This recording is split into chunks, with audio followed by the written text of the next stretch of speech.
Mga kasama, maayong adlaw kan natong tanan. Kini si Radyoman Dong Irin Lumasbog para sa tuwang RMN Lenten presentation. Ang ako magkakasamang bulawan ng pulong karon nga napili gikan magkakasama sa balaang kasulatan, gikan magkakasama sa Philippians 4:6 nagkanayon. Ayaw kabo kabalaga sa bisan unsa pangayo hinuon sa Dios ang inyong magagikinahanglan pinaagi sa pagampo nga may pagpasalamat. Philippians 4:6 bagya kasama. Alang kanako isip bagya kasama pod Kristohanon. Sakto ni nga di kita dapat angay bagya kasama mabalaka sa bisan unsa. Pero tungod bagya kasama kay tao mo lang gud punta, normal lang gyud nga mobati bagya kasama og kanang giingon bagya kasama lagi nga usahay. Maabot po bagya kasama sa atong tagsatagsa ka bagya kaugalingon ang kana bitang pagduha-duha. Pero angay na to bagya kasama ang hinumduman.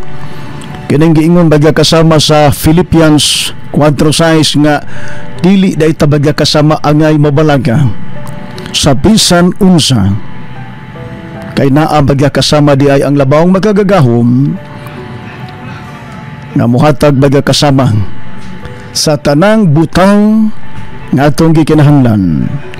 Basta bagya kasama ato lamang kining iampo. Uni ang ato bagya kasama pag-ampo nga mura bitaw bagya kasama og kanang ato nang nadawat ang atong petition, ang ato bagya kasama ang gipangaliya ngadto sa atong labaw nga magagagahom.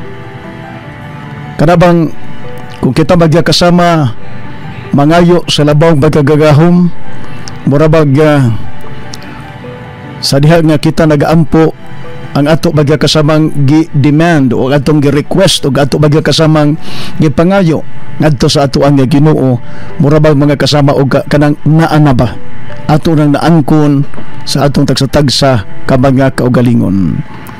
Nindot kay bagya kasama kini nga pulong sa Philippians 4:6 kabikan kay kini bagya kasama nagtuki kanabang nga naghatag og pasalig kanato nga di day tabagya kasama angay nga kanabang magduha-duha sa pagsampit sa atong labawang magagagahom, labi na sa ato abang kasama nga Ginoo.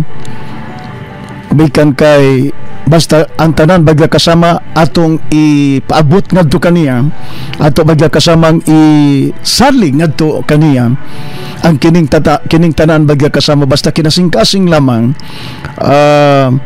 kinabitang ang atong pagpangayo ngadto kaniya bagya kasama dut sa atong tagsatagsa ka bagya kasing-kasing ang Ginoo bagya kasama galantaw kun unsa ta kasinsiro kun unsa ta kalimpyo bagya kasama labi na sa ato ang kanabitang pagampo o pagpangayo ngadto kaniya iya gyud kana bagya kasamang i-grant kubikan kay kita kinasing-kasing man sa atong pagpangayo ngadto kaniya bagya kasama.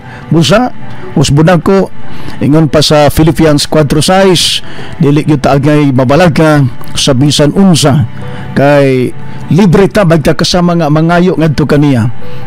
Maaras atong kagalingon kung unsaon nato bagya kasama pag kanabitang pangaliya pagpangabuyo ngadto kaniya sa bagabutang bagya kasama nga kanabang ato ang kanang gikinahanglan sa bagabutang bagya kasama nga daay confusion sa atong tagsa kabagya kaugalingon o kanang na confused ta bagya kasama sa mga butang unya nakinahanglan ta bagya kasama kanabang tubag ni ining tanan pinagi sa iha bagya kasama atong gipangayo para siya bagya kasama ang muhatag nato giya, muhatag nato bagya kasama og kanang tubag sa mga butang nga ato bagya kasama ang gikalibgan, mga butang bagya kasama nga kanang gikinahanglan sa atong tagsatagsa ka bagya kinabuhi, mga butang gikinahanglan sa ato ang kakaugalingon, butang bagya kasama gikinahanglan sa ato ang pamilya atong pangayoon bagya kasama ngadto kaniya dili og dili kita niya bagya kasama pakyason basna ato lamang kining isampit sa labaw natong magagagahom. Kay matod palagi sa Philippians 4:6 usbunan ko ayaw kang bukabalaga